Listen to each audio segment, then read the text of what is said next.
Luis math YouTube চ্যানেলে তোমাদের স্বাগত জানাই। আগের ডেটে তোমাদের ডিটারমিনেন্টের লাস্ট চ্যাপ্টারে কনভেনশনাল টাইপের যতগুলো অঙ্ক ছিল সমস্ত অঙ্কগুলো করে দেওয়া হয়েছে। আজ তোমাদের ফিল ইন দ্য ব্ল্যাঙ্কসের অঙ্কগুলো করানো হবে। দেখো, ফিল ইন দ্য ব্ল্যাঙ্কস করানোর আগে আমি এই ছকটা আরেকবার একটু বলে দিচ্ছি। এটা ছকটা আগেরবারে বলে দিয়েছিলাম যে একটা লিনিয়ার ইকুয়েশন থাকলে তখন ডেল্টা নির্ণয় অনেক কন্ডিশান আসে। সেক্ষেত্রে যে ডেল্টার মানটা যদি জিরো আসে তখন কী হবে, delta not equal to zero আসে তখন কী আসে। যদি দেখো ডেল্টা নির্ণয় করবে, যদি delta not equal to zero আসে তখন এক্স ওয়াই জেডের কী আসবে, একটাই সমাধান আসবে। আর যদি ডেল্টা ইকুয়াল টু জিরো আসে তখন কী হবে, দুটো কন্ডিশন আসবে। যে delta X delta Y delta জেডের মান যদি প্রত্যেকের ভ্যালু জিরো আসে তখন একটা কন্ডিশন আসবে। আর যদি delta X delta Y delta জেডের মান কোনো একটা নট ইকুয়াল টু জিরো আসে তখন একটা কন্ডিশন আসবে। যদি প্রত্যেকের ভ্যালু জিরো আসে তখন অসংখ্য সমাধান থাকবে। যখন কোনো একটা নট ইকুয়াল টু জিরো হবে, delta X delta Y delta জেডের মধ্যে কোনো একটা নট ইকুয়াল টু জিরো আসবে তখন X Y Z does not exist, মানে কোনো মান পাওয়া যাবে না, অসংজ্ঞাত হবে। আর হোমোজিনিয়াস ইকুয়েশনের ক্ষেত্রে কী হবে, হোমোজিনিয়াস ইকুয়েশন তাকেই বলবো যখন একটা লিনিয়ার ইকুয়েশনের ক্ষেত্রে কনস্ট্যান্ট টার্মটা জিরো হবে তখন সেই ধরনের ইকুয়েশনকে বলবো হোমোজিনিয়াস লিনিয়ার ইকুয়েশন। তো এক্ষেত্রে delta not equal to zero হলে কী হবে, এক্স ওয়াই জেডের মান প্রত্যেকটা জিরো হবে। তো এই ধরনের সলিউশনকে কী বলা হয়, ট্রিভিয়াল সলিউশন। আর যদি ডেল্টা ইকুয়াল টু জিরো হয়ে যায় হোমোজিনিয়াস ইকুয়েশনের ক্ষেত্রে তখন এক্স ওয়াই জেডের মান অসংখ্য থাকবে, তখন এই ধরনের ইকুয়েশনকে বলবো নন ট্রিভিয়াল সলিউশন। তো দেখো, এবার দেখো ফিল ইন দ্য ব্ল্যাঙ্কসের একের দাগের অঙ্কটা দেখো। একের দাগের অঙ্কটা কী বলেছে, কে এর মান ড্যাশ বা ড্যাশ বাস্তব মানের জন্য এত এত সমমাত্রিক সমীকরণ তিনটি অসংখ্য সমাধান থাকবে। আচ্ছা দেখো, এখানে সমমাত্রিক সমীকরণ মানে এটা হোমোজিনিয়াস ইকুয়েশন। কেন, সমীকরণ তিনটার দেখো কনস্ট্যান্ট টার্ম জিরো আছে। তো হোমোজিনিয়াস ইকুয়েশনের ক্ষেত্রে কী হয়, তিনটির অসংখ্য সমাধান থাকবে। দেখো অসংখ্য সমাধান কখন থাকবে, যখন ডেল্টা ইকুয়াল টু জিরো হবে। তো এক্ষেত্রে ডেল্টা ইকুয়াল টু জিরো ধরে নিয়ে আমরা কের মানটা এখানে বের করে নেব। তো সমীকরণগুলো কী আছে, X minus K Y X minus K Y minus Z সমান zero, K X minus Y minus Z সমান zero, X plus Y minus Z সমান জিরো। তো এখানে দেখো কনস্ট্যান্ট টার্ম প্রত্যেকটার কী আছে, জিরো আছে। সুতরাং এটা হোমোজিনিয়াস ইকুয়েশন এবং অসংখ্য সমাধান থাকবে যখন ডেল্টা ইকুয়াল টু জিরো। অতএব অসংখ্য সমাধান থাকবে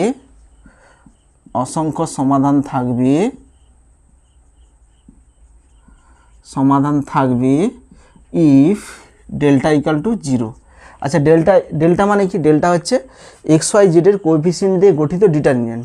তাহলে এখানে ডিটারমিনেন্ট অফ প্রথমটা কত হবে, one minus K minus one, K minus one minus one, one one minus one equal to zero.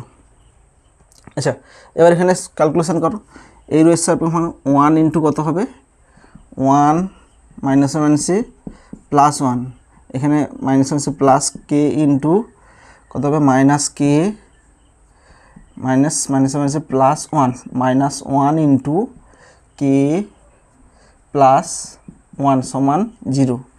और এটা কত হবে, ওয়ান ওয়ান টু হবে, এখানে গুণ করলে মাইনাস কে স্কোয়ার প্লাস কে, এখানে গুণ করলে মাইনাস কে মাইনাস ওয়ান সমান জিরো। এখানে প্লাস কে মাইনাস কে কেটে যাবে, তাহলে কে স্কোয়ার সমান মাইনাস কে স্কোয়ার উদ্কে চলে গেছে, তাহলে প্লাস কে স্কোয়ার হয়ে যাবে।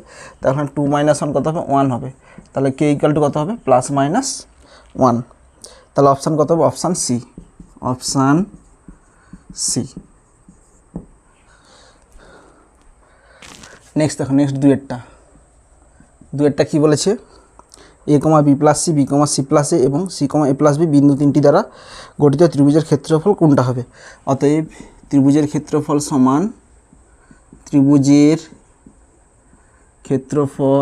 সমান হাফ অফ, বিন্দুগুলো বসাবো, A comma B plus C, A B plus C, B C plus A, C A plus B, এখানে ওয়ান ওয়ান হবে,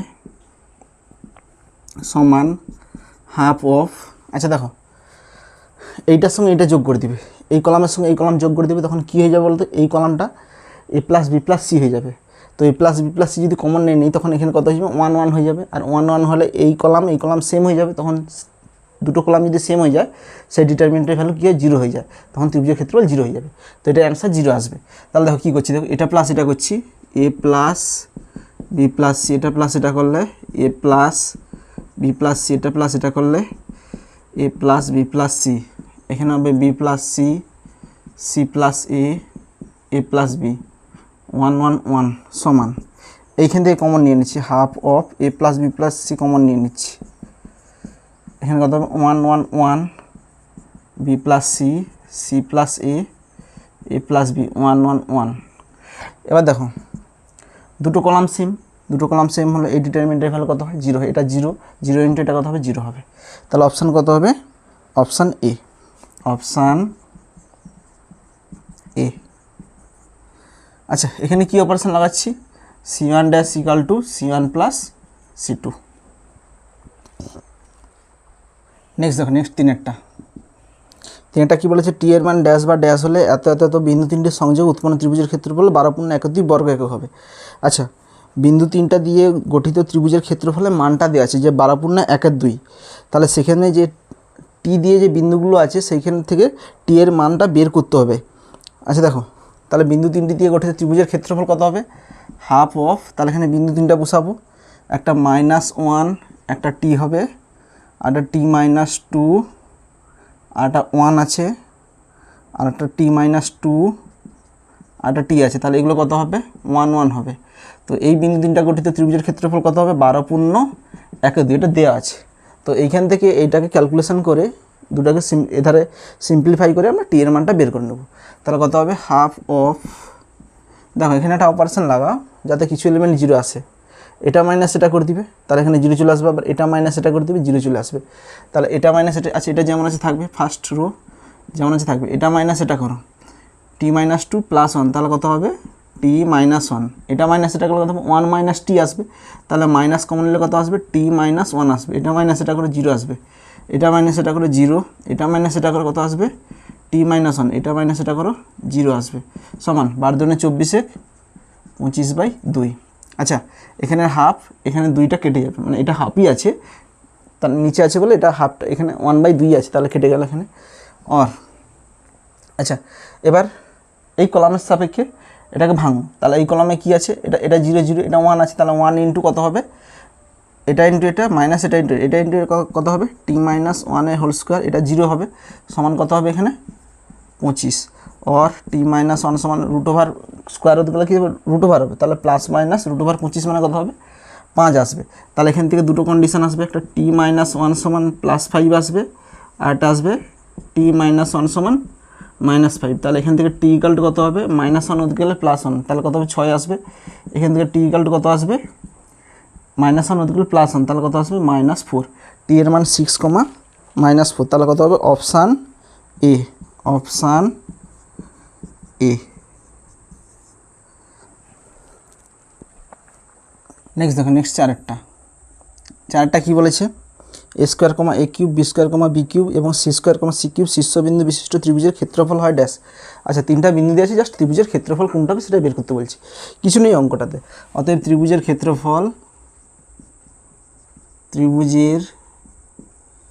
ক্ষেত্রফল সমান হাফ অফ, এখানে কত হবে a square a cube 1 b square b cube c square c cube 1 সমান half of. আচ্ছা এখানে কিছু অপারেশন লাগাও, আচ্ছা এখানে 1 হবে, এটাতে 1 আসবে, এখানে কিছু অপারেশন লাগাও যাতে কিছু এলিমেন্ট কী হয়ে যায় 0 হয়ে যায়, তাহলে এটা মাইনাস এটা করতে পারে 0 আসবে, আবার এটা মাইনাস এটা করতে পারে 0 আসবে, তাহলে এটা মাইনাস এটা করে তাহলে কত হবে স্কোয়ার মাইনাস বি স্কোয়ার, এটা মাইনাস এটা করলে কত হবে এ কিউব মাইনাস বি কিউব, এটা মাইনাস এটা করলে কত হবে 0, এটা মাইনাস এটা করলে কত হবে B square minus C square, এটা মাইনাস এটা করলে কত হবে B cube minus C cube, এটা মাইনাস এটা করলে কত হবে 0, এখানে আছে সি স্কোয়ার সি কিউব 1, তাহলে এখানে কী অপারেশন লাগালাম r1 dash equal to r1 minus r2 dash equal to r2 minus r3 সমান হাফ অফ, এই রো থেকে a মাইনাস বি কমন নাও, এই রো থেকে b মাইনাস সি কমন নাও। আচ্ছা এখান থেকে a মাইনাস বি কমন নিলে কত হবে, এখান থেকে a মাইনাস বি আর এখান থেকে b মাইনাস সি কমন নিচ্ছি, এখান থেকে a মাইনাস বি কমন নিলে কত হবে, এখানে square minus B square a plus B into a minus B হচ্ছে, a মাইনাস বি কমন নিলে কে থাকবে a প্লাস বি থাকবে, এটাকে ভাঙলে a cube minus B cube a minus B into square plus a B plus B square, a minus B common নিলে কত থাকবে a square plus A B plus B square, এখানে কত আছে 0 আছে, এখান থেকে B square minus C square, B plus C into B minus C, তাহলে বি মাইনাস সি কমন নিলে কে থাকবে বি প্লাস সি, এখান থেকে B cube minus C Q, B minus C into B square plus BC plus C square, B minus C নিলে কত থাকবে B square plus BC plus C square, এখানে কত হবে 0 হবে, সি স্কোয়ার সি কিউব 1 সমান half of A minus B minus C into, আচ্ছা এবার এই কলামের সাপেক্ষে ভাঙো, এই কলামের সাপেক্ষে ভাঙলে 1 আসবে, 1 ইন্টু এটা ইন্টু এটা মাইনাস এটা ইন্টু এটা আসবে, তাহলে এটা ইন্টু এটা করো, আমি ডাইরেক্ট গুণ করে দিচ্ছি, তাহলে এটা ইন্টু এটা করলে কত হবে এ গুণ হবে, তাহলে কত হবে A B square plus A B C plus A C square, আচ্ছা বি গুণ করলে কত হবে plus B cube B square C B C square, আচ্ছা এটা গুণ করলে কত হবে মাইনাস আসবে, তাহলে মাইনাস বি গুণ করলে কত হবে মাইনাস এ স্কোয়ার বি, আচ্ছা বি দিয়ে minus A B square minus B cube, আচ্ছা মাইনাস সি গুণ করলে minus A square C minus A B C minus B square C, আচ্ছা এটা হলো, এবার দেখো এবার কোনো কাটাকাটি যাচ্ছে কি না, plus A B C minus A B C plus B cube minus B cube, আচ্ছা plus B square C minus B square C, আচ্ছা আর কিছু, আচ্ছা এটাই কাটাকাটি যাবে, আর কে পড়ে আছে square C A B square, আচ্ছা এখানে দেখো plus A B square minus A B square কেটে যাচ্ছে, তাহলে যেটা পড়ে আছে এবার এটা করছি half of A minus B minus C into, আচ্ছা এবার দেখো এখানে এ সি স্কোয়ার আছে, এখানে এ স্কোয়ার সি আছে, তাহলে এসি কমন নিয়ে নিচ্ছি এই দুটো থেকে, তাহলে এই দুটো থেকে এসি কমন নিলে কে পড়ে থাকবে সি মাইনাস এ থাকবে, এ দুটো হয়ে গেল, আর কে পড়ে আছে এই দুটো আছে, আচ্ছা এখান থেকে যদি আমরা বি কমন নিয়ে নিই, তাহলে বি কমন নিলে কে পড়ে থাকবে বি কমন নিলে C square minus C square থাকবে, তাহলে C plus A into C minus A হবে সমান half of A minus B minus C into, আচ্ছা এখান থেকে সি মাইনাসে কমন নিয়ে নিচ্ছি, সি মাইনাসে কমন নিয়ে নিচ্ছি, সি মাইনাসে কমন নিলে কে পড়ে থাকবে এ সি, এটা গুণ করলে বিসি প্লাস এ বি থাকবে, তাহলে এটাই উত্তর। এবার অ্যান্সার দেখো কত আছে, 4 দাগেরটা half of A minus B minus C minus A C, তাহলে অপশান সি, উত্তর কত হবে অপশান সি। নেক্সট দেখো, নেক্সট পাঁচেরটা কী বলেছে, এত এত এত সমীকরণ তিনটি এত সমাধান থাকবে, একটা দুটা অসংখ্য কোনো সমাধান থাকবে না, আচ্ছা দেখতে হবে যে একটা থাকবে না দুটো থাকবে, আমাদের ডেল্টার মান বের করে দেখতে হবে, delta X delta Y delta Z দেখতে হবে যে কীরকম আসে, সেই জন্য দেখতে হবে যে এইভাবে দেখব যে এটা হচ্ছে লিনিয়ার ইকুয়েশন আছে, যদি ডেল্টা নট ইকুয়াল টু 0 আসে একটা থাকবে, আর যদি ডেল্টা 0 আসে তখন দুটো কন্ডিশনে যাব, delta X delta Y delta Z দেখবো যে এটা যদি 0 আসে অসংখ্য থাকবে, এটা কোনো একটা যদি delta X delta Y delta জেডের মধ্যে কোনো একটা নট ইকুয়াল টু 0 আসে, এক্স ওয়াই জেডের মান বের করা যাবে, ডাজ নট এক্সিস্ট। তাহলে দেখো সমীকরণগুলো কী আছে, 2x plus 3y plus 6z equal to 8, x plus 2y plus 3z equal to 5, x plus y plus 3z equal to 4। আচ্ছা অতএব ডেল্টা সমান কী হবে, অতএব ডেল্টা সমান 2 3 6 1 2 3 1 1 3 সমান, আচ্ছা আচ্ছা এখানে কিছু অপারেশন লাগাও, যে এটা মাইনাস এটা করে দাও, এটা মাইনাস এটা করলে দেখবে এই রোটা সেম চলে আসবে, এটা মাইনাস এটা করলে কত হবে 1, এটা মাইনাস এটা করলে 2, এটা মাইনাস এটা করলে 3, এটা কত হবে 1 2 3 1 1 3, তাহলে কি করলাম r1 dash equal to r1 minus r3 করলাম সমান, দেখো দুটো রো সেম চলে আসে, তাহলে আর ভ্যালু কত 0, তাহলে ডেল্টা 0 চলে আসছে। এবার দেখো এখানে দেখো যে লিনিয়ার ইকুয়েশনের ক্ষেত্রে ডেল্টা ইকুয়াল টু 0 আসলে কী কন্ডিশন আসে, তখন দুটো কন্ডিশন আসে, যে এটা ইকুয়াল টু 0 হলে একটা আসবে, এটা কোনো একটা নট ইকুয়াল টু 0 হলে তখন একটা আসবে। তাহলে দেখো ডেল্টা এক্স, এবার এইগুলো বের করে দেখো যে delta X delta Y delta জেডের মানটা কেমন আসে, তো অতএব ডেল্টা এক্স এবারে বের করব। অতএব ডেল্টা এক্স ইকাল টু, এবার এক্স ওয়াই এক্সের সহগের জায়গায় আমরা কনস্ট্যান্ট টার্মগুলো ঢুকাবো, 8 5 4 ঢুকাবো। তাহলে এখানে কত হবে 8 5 4 3 2 1 6 3 3 সমান। আচ্ছা এখানে এটা জাস্ট সিম্পলিফাই করো। 8 ইন্টু 3 দানে 6 -3 -3 ইন্টু 5 3 15 -12 15 -12 প্লাস 6 ইন্টু 5 -8 5 -8 এখানে 3 8 3 24 মাইনাস এখানে 3 9 এখানে -3 -18।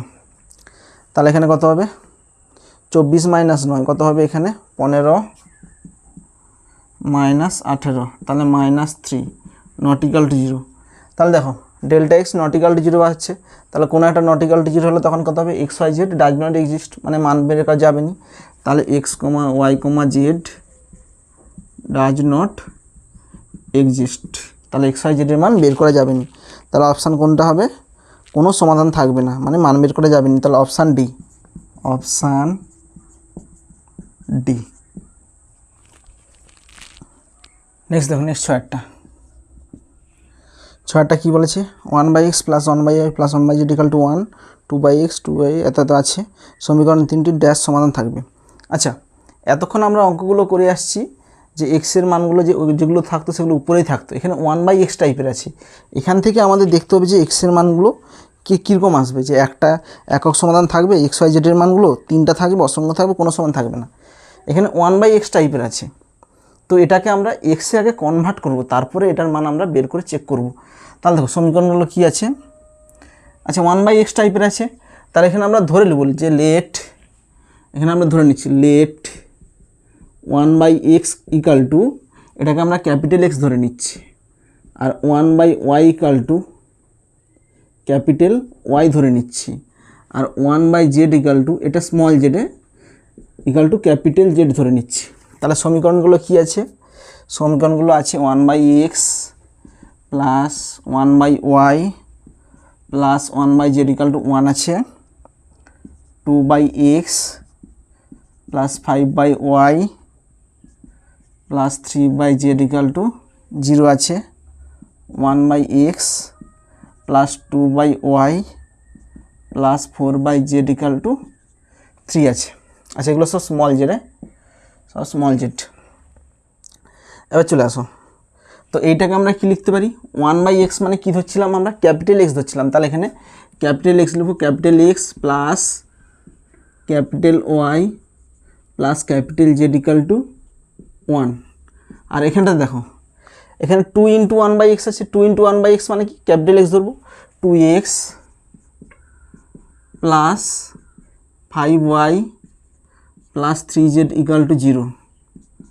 এখানে দেখো এখানে কত হবে 1/x equal to capital X plus 2y plus 4z equal to 3। এবার দেখো এবার যে ফর্মটা আসছে সেখানে এক্স ওয়াই জেড টাইপে চলে আসছে। এবার আমরা এখান থেকে ক্যাপিটাল এক্সের মানটা আমরা চেক করব, capital X capital Y capital Z check করব। আগেরটাই কী ছিল, এখানে 1/x টাইপের ছিল, এখান থেকে আমরা এক্স ওয়াই জেডের মান ডাইরেক্ট বের করতে পারবো না, সেই জন্য 1/xটাকে আমরা এক্স ওয়াই জেডের ফর্মে কনভার্ট করলাম। এবার দেখো এবার আমরা করব যে এবার ডেল্টা বের করব, ডেল্টা বের করে দেখব যে ডেল্টার মানটা কী আসে। যদি নট ইকাল টু 0 আসে তাহলে ক্যাপিটাল এক্সের মান এগুলো সমাধানযোগ্য হবে, মানে একটা মাত্র সমাধান থাকবে।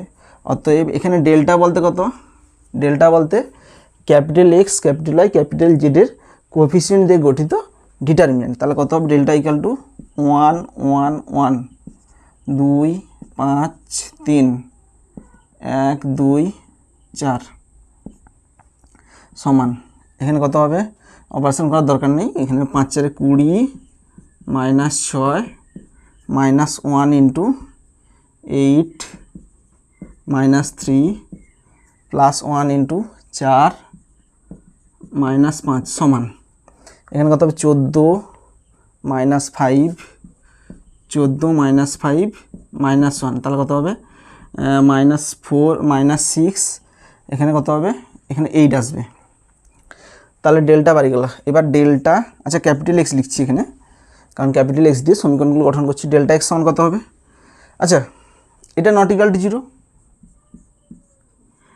তাহলে এখান থেকে আমরা কি বলতে পারি? Capital X, capital Y, capital জেডের মান একটাই সমাধান থাকবে, যেহেতু ডেল্টা নট ইকাল টু 0। আচ্ছা, এখান থেকে আমরা capital X, capital Y, capital Z বের করতে পারবো, কিন্তু আমাদের capital X, capital Y, capital জেডের মান বের করতে বলেনি, এখানে স্মল এক্সের মান বের করতে বলছে। সেই জন্য আমরা ডেল্টা এক্সও চেক করব, চেক করার পর এক্স ওয়াই জেডের মান বের করব। কেন বের করবো সেটা আমি লাস্টে বলবো, যে এখান থেকে আমরা স্টপ করে দিলে কিন্তু অ্যাকচুয়ালি সঠিক প্রসেস নয়। কেন সঠিক প্রসেস নয় আমি লাস্টে বলবো একদম। কি বললাম? এটা নট ইকাল টু 0, আমরা এখান থেকেই বলে দিতে পারি যে এক্স ওয়াই জেডের অসংখ্য একটি মাত্র সমাধান থাকবে, বাট সেটা ক্যাপিটাল এক্স। ক্যাপিটাল এক্স, এখানে সমীকরণগুলো capital X, capital Y, capital Z দিয়ে গঠিত। তো capital X, capital Y, capital জেডের একটাই মাত্র সমাধান থাকবে, কিন্তু আমাদের ক্যাপিটাল এক্স বের করতে বলেনি, এখানে স্মল এক্সের মান বের করতে বলছে। তাহলে এখানে small X, small Y, small জেডের মানগুলো কী হয় আমরা চেক করবো আগে। তাহলে ডেল্টা এক্স সমান কত হবে? এইখানে কত হবে? কনস্ট্যান্ট টার্মের সহগগুলো কনস্ট্যান্ট টার্ম ঢুকবে, 103, 152, 134 সমান, তাহলে 1 ইন্টু কত হবে? 5 4 20 -6 -1 ইন্টু 0 -9 প্লাস 1 ইন্টু 0 -15, 0 -15, তাহলে কত হবে? 14 প্লাস 9 -15, 14 -15 কত হয়? -1, এখানে কত হবে? 8। তাহলে ডেল্টা এক্স বাড়ালো। এবার ডেল্টা ওয়াই বাড়াবে, ডেল্টা ক্যাপিটাল ওয়াই, এখানে কত হবে? 1 2 1, এই জায়গাটায় ওয়াইয়ের সহগের জায়গায় 103 বুঝবে, 103 134 সমান 1 ইন্টু 0 -9 -1 ইন্টু 8 -3 প্লাস 1 ইন্টু 6 -0 সমান, এখানে কত হবে? -9, 8 -3 কত হয়? 5 -5, এখানে +6, এটা কত হবে? +1, এখানে আসবে -8। এখানে ডেল্টা ওয়াই বাড়ালো, ডেল্টা ক্যাপিটাল জেড সমান কত হবে? 121, 152, এখানে 103 সমান 1 ইন্টু 15 -0 -1 ইন্টু 6 -0 প্লাস 1 ইন্টু 4 -5 সমান, এখানে 15 -6 -1, তাহলে কত হয়? -7, তাহলে কত হবে? -7 15 -7 কত হয়? 8 আসবে। তাহলে এখানে কি বাড়ালো? অতএব ক্যাপিটাল এক্স সমান কত হবে? Delta into capital X divided by delta. আচ্ছা, এখান থেকে কত হবে? ক্যাপিটাল এক্স বলতে কত? 1/small x, ডেল্টা এক্সের মান কত? 8 বাই ডেল্টা, ডেল্টার মান কত? আচ্ছা, ডেল্টার মান হচ্ছে 8 বাড়াচ্ছে 8, তাহলে এখানে করলে 1, তাহলে এক্সের মান কত আসবে? 1 আসবে। তাহলে এখানে এক্সের মান বেরিয়ে গেল। একই রকম ক্যাপিটাল ওয়াই সমান delta into delta capital Y divide by delta. Capital Y মানে কত? 1/small y। আচ্ছা, ডেল্টা অফ ওয়াই কত হবে? এখানে ডেল্টা অফ ওয়াইয়ের মান -8, ডেল্টার মান 8, তাহলে উল্টালে এখানে কত আসবে? 1 -1 আসবে। আচ্ছা, ক্যাপিটাল জেডের মান কত? Delta of capital Z divide by delta. আচ্ছা, ক্যাপিটাল জেড মানে কত? 1/small z হবে, এখানে স্মল জেড সমান ডেল্টা জেডের মান কত? 8/8, তাহলে উল্টালে কত হবে? Z equal to small Z equal to 1 আসবে। তাহলে এক্সের মান 1, ওয়াইয়ের মান -1, জেডের মান 1, তাহলে এক্স ওয়াই জেডের মানটা একটাই আসছে, একক আসছে। তাহলে অপশান কোনটা হবে? অপশান এ, অপশান এ এর উত্তর। এবার দেখো, আমি আরেকবার বলে দিচ্ছি কেন আমাদের সবগুলোর মান চেক করতে হবে। যে এখান থেকে আমরা বলতে পারবো নি যে ডেল্টা নট ইকাল টু 0 মানে এক্স ওয়াই জেডের একটাই সমান থাকবে। এখান থেকে কেন বলতে পারবো নি? ধরো ডেল্টা নট ইকাল টু 0, তাহলে ক্যাপিটাল এক্সের মানটা একটাই থাকবে। ধরো ক্যাপিটাল এক্সের মানটা 0 একটা সমাধান, ক্যাপিটাল এক্সের মানটা 0, তাহলে এখান থেকে কেন বলা যাবে? ক্যাপিটাল এক্স মানে কত? 1/x সমান 0, তাহলে এক্স সমান কত হবে? 1/0, অসংখ্যাত হয়ে যাচ্ছে কিন্তু তখন। তো এখান থেকে যদি আমরা ধরে নিই যে এক্স ওয়াই জেডের capital X, capital Y, capital জেডের মান একটাই থাকবে, এখান থেকে কী বলতে পারি? এক্স ক্যাপিটাল এক্স, কিন্তু ক্যাপিটাল এক্স এখান থেকে বলা যায় যে ক্যাপিটাল এক্স ক্যাপিটাল ওয়াইয়ের একটা সমাধান থাকবে, একটি মাত্র সমাধান থাকবে। একটা মাত্র সমাধান বলতে কি একটাই থাকবে, তাহলে ক্যাপিটাল এক্সের মান ধরে নিলাম 0, তাহলে এখান থেকে 1/x এর মান কত হবে 0, তাহলে x ইকুয়াল টু কত হবে 1/0, যেটা অসংজ্ঞাত। তাহলে এখান থেকে আমরা একটা সমাধান ধরে small X small Y small জেডের মান একটার মান বেরোবে এমন বলতে পারবো না, সেই জন্য আমাদের সবগুলো এরকম চেক করতে হবে। ঠিক আছে, আচ্ছা তোমাদের ডিটারমিনেন্টের টোটাল যে 3টা চ্যাপ্টার ছিল সমস্ত কিছু শেষ হয়ে গেছে। আরেকটা যেটা লাস্ট চ্যাপ্টার আছে সেটা অ্যাডজয়েন্ট অফ ম্যাট্রিক্স স্ট্যাটিক্স দিয়ে আছে, সেটা তোমাদের নেক্সট ক্লাসে করানো হবে। আজ এ পর্যন্তই। যদি তোমাদের কোনো কোথাও ডাউট থাকে অবশ্যই কমেন্ট বক্সে জানাবে। আরেকটা কথা, তোমরা যতটা সম্ভব চেষ্টা করে প্র্যাকটিস করার, কারণ ম্যাথামেটিক্স হচ্ছে উইদাউট প্র্যাকটিসে কোনো দিন কিছু হবে না। ঠিক আছে, আবার এমসিকিউ প্যাটার্ন আসছে, অঙ্ক অনেক প্র্যাকটিস করতে হবে, প্র্যাকটিস করে করে অঙ্কের অ্যান্সার তোমরা মুখস্থ করে নেবে। আজ এ পর্যন্তই। যদি তোমাদের কোনো কোথাও ডাউট থাকে অবশ্যই আমাকে কমেন্ট বক্সে জানাবে। থ্যাংক ইউ ভিডিওটা দেখার জন্য।